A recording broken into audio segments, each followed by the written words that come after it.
Our Rush Block now with some breaking news from overnight. 2 people have died and an innocent bystander is in the hospital this morning after a shootout. Let's go to Adam live in Southwest Houston with this story. Adam.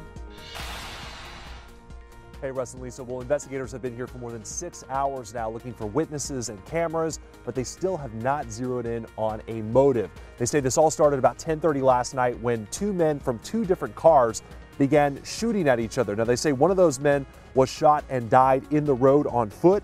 The driver of one of the vehicles was also shot, put the car in gear, and crashed into a brick wall where he died. A bullet also struck the leg of a 16-year-old walking down the street. Investigators believe he was just an innocent bystander. Now, he was taken to Southwest Memorial Hermann and is expected to make a full recovery. Police are still looking for that other SUV that sped off. Unfortunately, they don't have a good vehicle description at this point. Russ and Lisa. Adam Bennett live for us in Southwest Houston. Thank you. Your